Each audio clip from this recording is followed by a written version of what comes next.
तो last episode के and पे हमने देखा था कि हमारा टैंक सैम जो होता है वहां पर सोच रहा था कि मैंने यहाँ पर वेपन मॉन्स्टर को ढूंढा और उसके बाद अपनी तलवार उसको दे दी। ये तलवार मुझे तब मिली थी जब मैंने लेवल 30 के ऊपर ब्रेक थ्रू किया था। इस तलवार का नाम वैगाबॉन्ड स्वर्ड है और ये काम से बेसिक सी तलवार है। और जब सिस्टम ने यहाँ पर मुझे उसकी रिक्वायरमेंट्स बताई थी और साथ ही उसकी डिटेल्स बताई थी तब मुझे पता चला था ये बस वाकई में काम सी तलवार है। एक काम सी तलवार जो कि बिल्कुल किसी काम की नहीं है, यानी कि बिल्कुल बेसिक लेवल की तलवार है, जो कोई हायर लेवल का वेपन भी नहीं है। लेकिन जैसे मैंने वेपन मॉन्स्टर को वो तलवार दी तो वो उसे देखकर बहुत हैरान हो गया। उसे ऐसा लगा जैसे किसी दूसरी दुनिया का मेटल उसके हाथ में आ गया हो। वो उस तलवार के मटेरियल को पहचान नहीं पा रहा था और उसके रिएक्शन देखने के बाद मैं समझ गया था कि उसे इस तलवार के अंदर काफी ज्यादा दिलचस्पी हो रही है और उसे ऐसा लगता है शायद ये किसी दूसरी दुनिया की तलवार है। लेकिन मैं जहां पर अगर सिस्टम की तरफ देखूं तो सिस्टम कहता है ये तो बस एक डिफॉल्ट वेपन है जो कि यहां पर इस म्यूरियम ऑनलाइन गेम के अंदर लॉक इन करने पर मिलता है। अगर तो यहां पर वाकई में वेपन मॉन्स्टर ने उस तलवार को पिघला दिया हुआ तो ये बात कंफर्म हो जाएगी कि इन तलवारों को या वेपन्स को जो भी यहां पर सिस्टम की तरफ से मुझे दिए जाते हैं उनको अल्टर किया जा सकता है,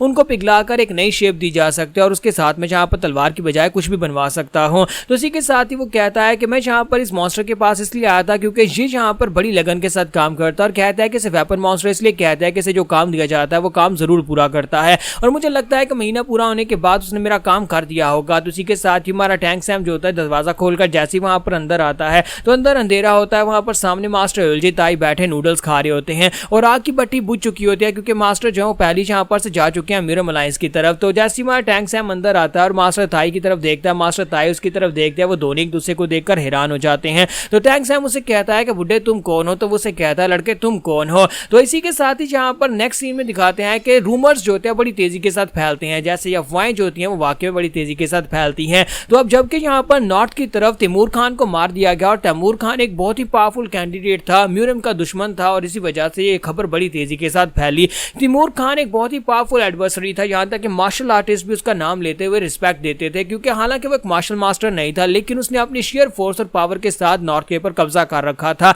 वो एक डिक्टेटर की तरह था, एक बहुत ही पावरफुल बादशाह की तरह था। अब यहाँ पर सेंट्रल प्लेन्स में भी ये अफवाहें फैल रही थी और सभी लोग यहाँ पर इस बारे में जान रहे थे कि आज यहाँ पर तैमूर खान को किसने मारा है। तैमूर खान को मारने वाला बंदा जो था वो भी यहाँ पर काफी ज्यादा फेमस होता जा रहा था। सभी लोग यहाँ पर उसी के बारे में बात कर रहे थे, किसी ने यहाँ पर तैमूर खान को मार दिया और जो लोग यहाँ पर अफवाहें फैला रहे थे वो कह रहे थे कि वो एक बहुत ही कमाल का यंग मार्शल आर्टिस्ट है जो कि लाइट इमिट करता है, उसकी बॉडी के अंदर से लाइट का पिलर निकलता है और साथ ही वो एक साथ बहुत सारी तलवारों को कंट्रोल कर सकता है। हालांकि हमारा टैंक सैम जो है वो सिस्टम में से इन्वेंट्री को यूज करता है लेकिन लोग यहाँ पर इसे मार्शल आर्ट्स का स्किल समझ रहे हैं और ये खबर जो है यहाँ पर आसपास फैल रही है। तो अब जबकि ये खबर यहाँ पर फैल रही थी लेकिन इस खबर के फैलने के साथ ही जैसे यहाँ पर एक दूसरी बड़ी खबर निकली, इसी के साथ ही टैंक सैम की खबर वहीं पर नीचे दब गई। तो दूसरी खबर यह थी कि म्यूरियम अलायंस की तरफ से एक कंपटीशन का अनाउंसमेंट किया गया, वो एक टूर्नामेंट का ऐलान किया गया है। एक स्पारिंग टूर्नामेंट होने वाला है जिसमें यहाँ पर जितने म्यूरियम के यंग मास्टर्स हैं वो सारे आकर उसमें कंपीट करने वाले हैं और यंग मास्टर्स के कंपीट करने का मकसद यह है कि अलायंस लीडर एक नई फोर्स बनाना चाहता है जो कि यंग ब्लड के ऊपर हो।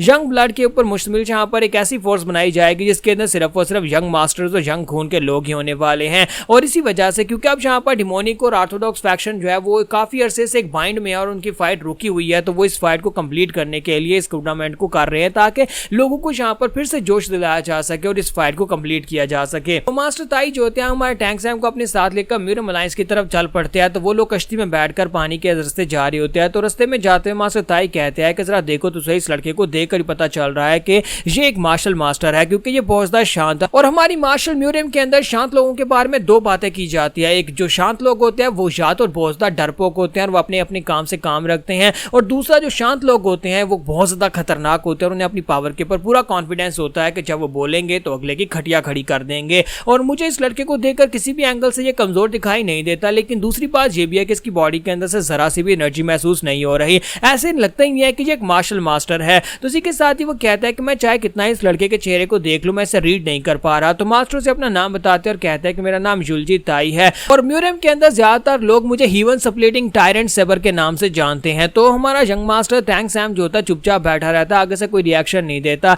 तो मास्टर गुस्सा हो जाते हैं और कहता है कि लड़के जब तुमसे कोई बात कर रहा हो तो कम से कम आगे से तुम्हें हुआ करना चाहिए या फिर आगे से उसे जवाब देना चाहिए। तुम्हारा टैंक सैम उसे अपना नाम डोंग वेंगचेंग बताता है और उसे कहता है कि मेरा नाम डोंग वेंगचियोन है। तो मास्टर युलजी से कहता है तो फिर ठीक है लड़के, आज के बाद से मैं तुम्हें यहाँ पर मार्शल मास्टर डोंग ही कहूंगा, क्या ये ठीक है? तो हमारा यंग मास्टर टैंक सैम जो होता है फिर से आगे से खामोश रहता है और कुछ भी नहीं कहता। तो मास्टर उसे कहते हैं कि जैसा मैंने तुम्हें पहले बताया था कि तुम यहाँ पर वेपन मॉन्स्टर से मिलने के लिए आए थे और तुमने अपनी एक चीज चीज उसे दी थी। इस वक्त वेपन मॉन्स्टर म्यूरम अलायंस में है और उनने जो शील्ड बनानी थी वो भी उसके पास है और तुम उससे जाकर सारी बात पूछ सकते हो। उन्होंने कहा था कि तुम्हें वहां पर लेकर आ जाओ, मैं तुम्हें ज़ैंगज़ू की तरफ लेकर जा रहा हूँ जहां पर वो है और तुम्हें वहीं पर जाकर उनसे मिलना होगा। तो इसी के साथ जैसे वो लोग थोड़ा सा आगे बढ़ते हैं तो वहां पर और भी बहुत सारी कश्तियां ज़ैंगज़ू सिटी की तरफ आगे बढ़ रही होती हैं। तो हमारा टैंक सैम कहता है कि ये लोग कौन है और कहां पर जा रहे हैं। तो मास्टर ताई उसे कहते हैं कि एक स्पारिंग टूर्नामेंट का अनाउंसमेंट हुआ है, लगता है कि तुमने यहाँ पर उस बारे में नहीं सुना। बहुत सारी यंग मास्टर्स जो है वो स्पारिंग टूर्नामेंट में हिस्सा लेने के लिए आ रहे हैं, इसी वजह से ये सारे लोग तुम्हें दिखाई दे रहे हैं।